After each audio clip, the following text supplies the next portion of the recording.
সন্তানদেরকে রাস্তায় গুলি করবে, হত্যা করবে, আর আপনারা ঘরে থাকবেন, এটা হতে পারে না। আপনারা আসেন, আমরা আমাদের সাথে আছি ইনশাআল্লাহ। আবু সাঈদের হাতে কোনো অস্ত্র নেই, ওর হাতে কোনো লাঠি নেই, ও একটা মেধাবী ছাত্র, ওর কোনো সন্ত্রাসীর কোনো তালিকা ওর নামে নেই। সেখানে ঠান্ডা মাথায় ওর বুকের ভিতরে একটা নয় কয়েকটা গুলি করে পাখির মতো লুকিয়ে ফেলে হয়েছে, আর সেটা আমরা বসে বসে দেখব, আর সেটা আমরা সহ্য করব? এটা হতে পারে না, হতে দেওয়া যায় না। এর প্রতিবাদে রাস্তায় নামতে হবে। খুনিদের বিচার বাংলার জমিনে করতেই হবে। শুধু তাই না, তাদের বক্তব্যের কারণে আজকে এই হত্যাযজ্ঞ বাংলাদেশে ঘটেছে। আপনারাই আপনাদের সন্ত্রাসীদেরকে উস্কিয়ে দিয়ে আমার নিরীহ ছাত্রদের উপরে, ছাত্রীদের উপরে গুলি করে, রান্না চালিয়ে, তাণ্ডব চালিয়ে বাংলার ইতিহাসকে কলঙ্কিত করেছে। আমরা এই দেশের মাটিতে জন্মগ্রহণ করেছি, আমরা এই দেশের সন্তান, আমরা এই দেশেই থাকব। সন্ত্রাসীদেরকে বাংলার জমিন থেকে উৎখাত করে ছাড়বো ইনশাআল্লাহ। আকাশ সকলকে আহ্বান করব, আসেন আজকে বুদ্ধিজীবী, শিক্ষাজীবী, রাজনৈতিক যত পেশার নেশার যারা আমরা বাংলাদেশে বসবাস করি, আমরা এই অন্যায়ের বিরুদ্ধে, এই অন্যায়ের হত্যার প্রতিবাদে, এই জালিমদের বিরুদ্ধে একসঙ্গে যদি ঝাঁপিয়ে পড়ি, ওরা বাংলার জমিনে থাকার সুযোগ পাবে না ইনশাআল্লাহ। এই আহ্বান আমি সকলকে করছি, আসেন। আজকে বাংলাদেশে যে তাণ্ডব চলেছে, যে হত্যাযজ্ঞ চলেছে, যে নৈরাজ্যতা চলেছে, যে অবিচার চলেছে, যে গুন্ডামি চলেছে, যে সন্ত্রাসী চলেছে, এবং আমার নিরীহ আমার ছেলেদেরকে যেভাবে নির্বিচারে পাখির মতো গুলি করে যেভাবে হত্যা করা হয়েছে, এটা দেখে কোনো সাধারণ যার ভিতরে একটু মানবতা রয়েছে কখনোই সে ঘরে ঘুমাতে পারে না। তারই অংশ হিসেবে আজকে আমরা রাজপথে এসেছি। আজকে আমার ছেলেদেরকে, আমার মেয়েদেরকে আজকে ওরা নির্বিচারে পাখির মতো গুলি করে হত্যা করবে। আমি বিশেষ করে আমার ছেলেদের, আমার মেয়েদের গার্জিয়ানদেরকে, অভিভাবকদেরকে বলবো, সাথে সাথে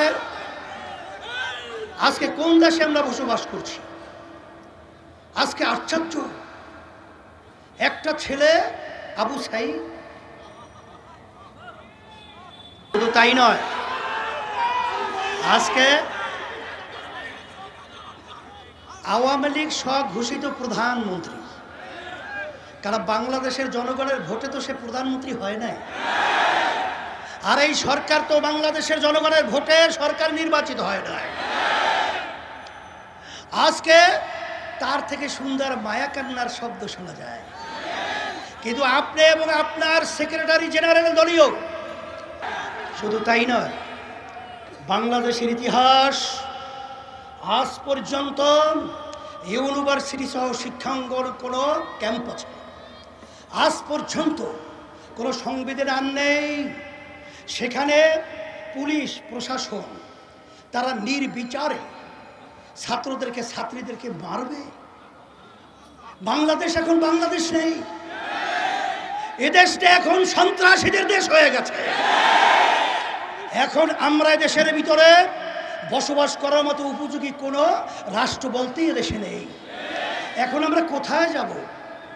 আজকে রাস্তায় নামলে, প্রতিবাদ করলে আজকে গুলি করা হয়, আজকে জেলে দেওয়া হয়, আজকে অঙ্গহানি করা হয়। এখন আমাদের দেশ ছেড়ে আমরা ভারত যাব?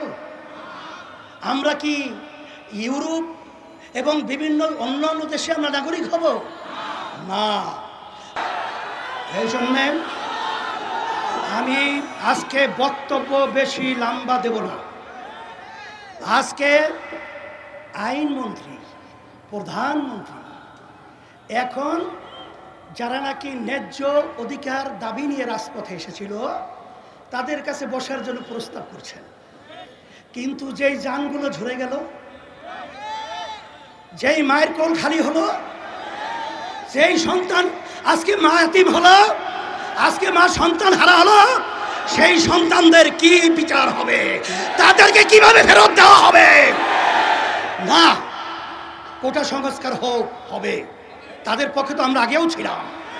কিন্তু আজকে আমার প্রশাসন ভাইদেরকে বলবো, কোন হৃদয়বান মানুষ যার একটু বিবেক রয়েছে, সে তার গুলি নিয়ে তার সন্তানের বুকে গুলি করতে পারবে?